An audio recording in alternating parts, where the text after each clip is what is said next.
Hey everybody, welcome to my channel.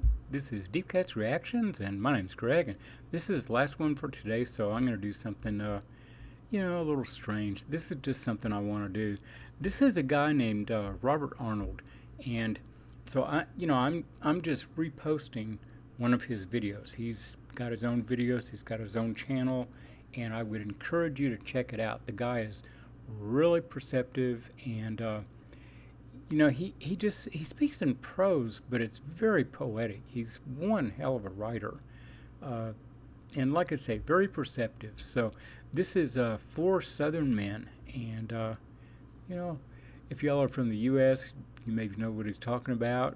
If you're from Australia, well, you guys are Southern, but it's not. It's not the same South. So anyway, here you go.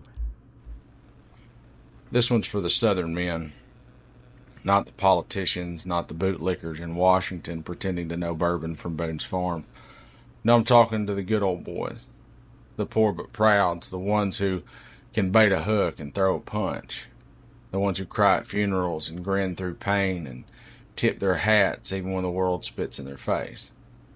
The ones that sound like me and look like me and were raised like me, but somewhere out here on this long stretch of American decline, you've lost the damn map.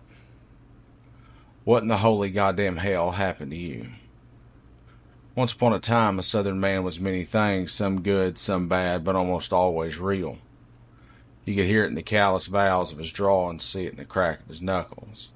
He stood for something. He stood up even when the wind blew hard against him. He didn't need a flag the size of a billboard or a Facebook profile soaked in eagles and assault rifles to prove he loved his home. He just lived it, quietly and fiercely, with a bite and a laugh. And now your heroes are Donald Trump Jr., a taxidermed mannequin in a Bass Pro vest, and Eric Trump, a human gaff, J.D. Vance, who sells Appalachian grit like it's a can of soup, and Tom Cotton, a poster boy for robotic boot polishers. These are your Marlboro men? These aren't Southern men. They aren't even men in the sense my grandfather meant it. They're simpering little power fetishists in tailored camouflage, chugging masculinity supplements and playing Patriot on sound stages built by Wall Street.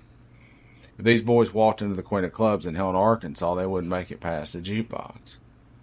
My granddaddy would have squinted at them, growled, and then beat the ever-living dog shit out of them just out of instinct. He bar fought like it was a second job, and not because he was proud of it necessarily. He actually rarely spoke of it. But because where we come from, there's a language older than words. And sometimes in a world full of liars and leeches, a fist is just shorthand for don't tread on me. He didn't fight for ego. He fought to defend the sacred ground between the front porch and the bar stool. And if you walked in greasy, smug, and full of yourself, the kind of man who'd lie to the waitress and kick a dog, he made sure you left different than you arrived. Donald Trump is just a New York greaseball with hands softer than an overripe peach and a mouth that runs like it's late to a poker game. His sons are worse. Soulless little guys dipped in deer piss and bravado. Junior, with his desperate little beard and his safari outfit, looks like a guy who tries to start fights at Little League games and calls security if it gets sideways. Eric, God bless him, is the kind of guy you'd hand a hammer and spend the next hour and a half watching him try to unscrew a nail. They're not men. They're just hair-gelled cartoons playing lumberjack. They don't work. They don't serve. They don't sacrifice. They don't build or fix or do a goddamn thing but inherit money and lie about it. And yet somehow these are the new standard by which manhood is measured. My God, how far we've fallen. They exhibit nothing, not one thing that we were raised to believe makes a man. Not courage, not humility, not grit, not loyalty, not strength of heart, or spine, or word. They sweat when it's humid, they pout when it's hard, and they run when it's dangerous.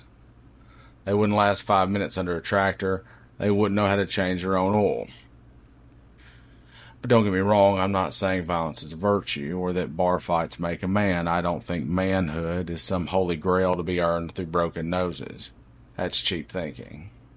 That's the kind of thinking they sell now. Packaged rage, televised chest beating, a bunch of cosplay cowboys co-signing each other's insecurities on cable news.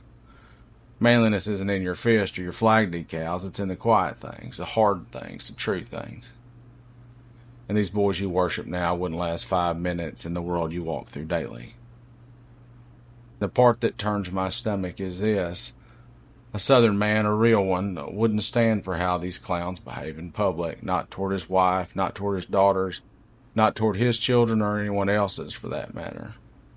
He damn sure wouldn't let some orange-tinted loudmouth mock a disabled person or insult a widow, brag about assault, or spit bile at working folks just trying to get by.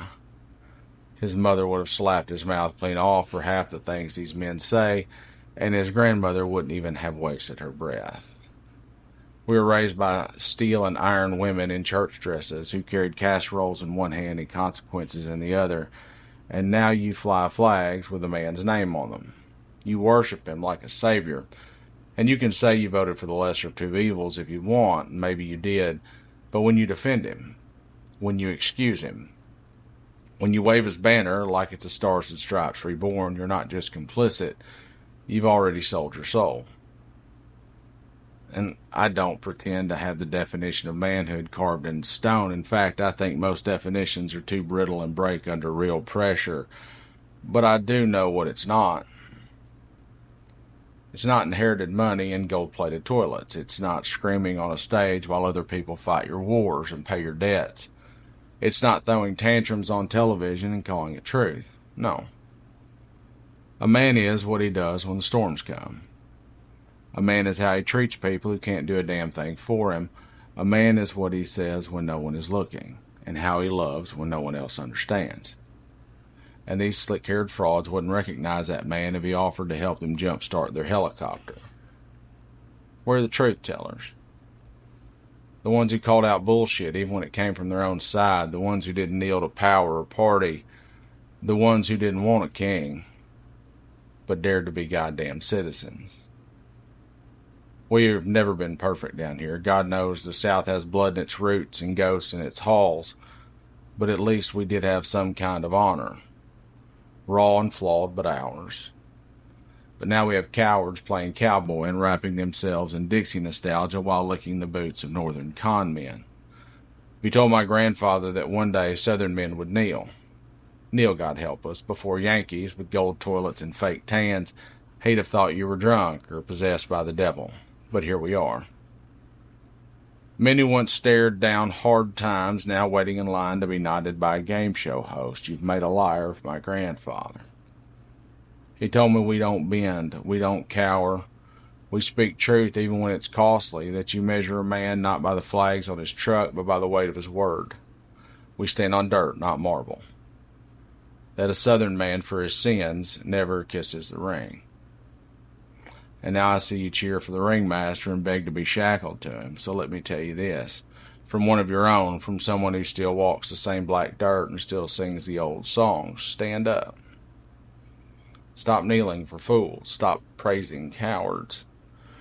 Reclaim whatever dignity that once defined you, not through cruelty and not through guns or flags or chants, but through truth and courage, through the goddamn backbone that built barns and fought wars and buried family.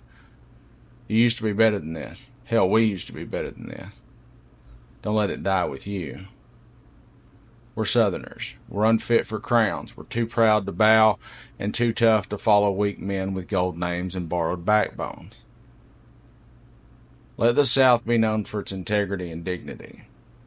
Let it remember what we claim to be and not what the world thinks we are. We've proven them right so goddamn often, I'm not sure we know how to prove them wrong. But for the love of God and biscuits, let's try. Defiance till death. I just think he's really perceptive. I like to listen to the guy. He's always got a kind of an unusual spin on things, and like I say, very poetical. I love his metaphors.